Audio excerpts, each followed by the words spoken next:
കുട്ടികൾക്ക് ഇന്നത്തെ കൂട്ടുകെട്ടുകളെ കുറിച്ച് രക്ഷിതാക്കൾക്ക് ഭയങ്കര ആശങ്കയുണ്ട്.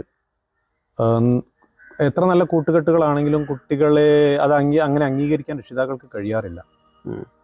താങ്കൾക്ക് അതിനെക്കുറിച്ച് എന്താണ് കാഴ്ചപ്പാടുള്ളത്?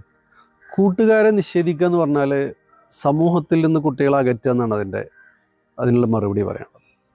കുട്ടികൾക്ക് എന്ന് പറഞ്ഞാൽ സ്വാഭാവികമായിട്ടും കൂട്ടുകാരില്ലാതെ എങ്ങനെ ജീവിക്കുക? മനുഷ്യനൊരു സോഷ്യൽ അനിമൽ എന്ന് പറയാറുണ്ട്. അതുകൊണ്ട് കൂട്ടുകാർ നിർബന്ധമായിട്ട് വേണം. ഈ ആൽഫ ജനറേഷൻ്റെ ഒരു പ്രത്യേകത, അവരുടെ കൂട്ടുകാരെ നമ്മൾ കുറ്റപ്പെടുത്താനേ പാടില്ല.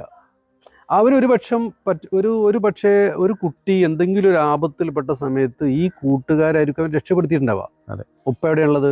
വീട്ടില്, അല്ലെങ്കിൽ ഉപ്പ ഗൾഫില്, ഉമ്മ വീട്ടില്, എല്ലാം കഴിഞ്ഞ ശേഷം ഇവിടെ വരുള്ളൂ. അപ്പൊ അവനാ കൊണ്ടുപോയതും എടുത്തതും കിടത്തിയതും ഡോക്ടറെ കണ്ടതും അവന്റെ കൂടെ നിന്നതും അവനെ സമാധാനിപ്പിച്ചു ആകുന്ന ഈ ചങ്കുകൾ എന്നാ പറയാ.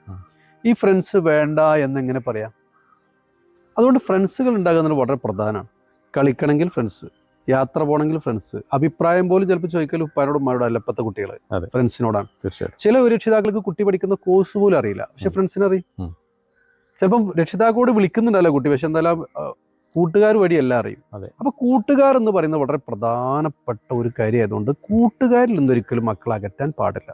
ഒന്ന്, രക്ഷിതാക്കൾക്ക് അതിലെന്താ പങ്ക്? രക്ഷിതാക്കൾക്ക് കൂട്ടുകെട്ടിനെ കുറിച്ചുള്ള ഈ ഒരു കാഴ്ചപ്പാട് രക്ഷിതാക്കൾ മനസ്സിലാക്കിയാൽ, നിലവിൽ ഇപ്പോൾ ഇവര് അവിടെ പോകരുത്, ഇവിടെ പോകരുത്, അവനോട് മിണ്ടരുത്, അവൻ്റെ തോൾ പിടിക്കരുത്, അവൻ്റെ കൂടെ നടക്കരുത് എന്നുള്ള കാര്യത്തിന് രക്ഷപ്പെടാൻ ഇത് പറ്റും. സ്വാഭാവികമായിട്ടും ഇപ്പോൾ ചില പണ്ഡിതന്മാരൊക്കെ അല്ലെങ്കിൽ മഹാന്മാരൊക്കെ കുട്ടിയോട് പറയാനുള്ളത്, നീ ഏതിലെ പോയാലും എനിക്കൊരു പ്രശ്നമില്ല, ആരെയായിട്ട് കൂട്ടുകൂടിയാലും ഒരു പ്രശ്നമില്ല, പക്ഷെ എന്ത് ചെയ്യണം? നീ നല്ല കുട്ടിയാകണം, നല്ലൊരു മനുഷ്യനാവണം. That's all. അത്ര മതിയല്ലോ, അതിലെല്ലാം പെട്ടല്ലോ. അതിന് മതം വേണോ വേണ്ട ഒക്കെ വേറെ കാര്യം, പക്ഷെ ഒരു നല്ലൊരു മനുഷ്യനാവുക എന്നുള്ളത് വളരെ പ്രധാനപ്പെട്ട കാര്യം. തീർച്ചയായിട്ടും. കാരണം മരിക്കുവോളം അവൻ ആർക്കും എന്താകാൻ പാടില്ല, ആരുടെയും ലൈഫിന് ഭാരമാകാനോ പ്രതിരോധം തീർക്കാനോ പാടില്ല. വീടിനും കുടുംബത്തിനും നാടിനും സമൂഹത്തിനും ഒരു നല്ല കുട്ടിയായിട്ട് മാറുക എന്നുള്ളതിന് സ്വാഭാവികമായിട്ടും കൂട്ടുകെട്ട് അനിവാര്യമാണ്.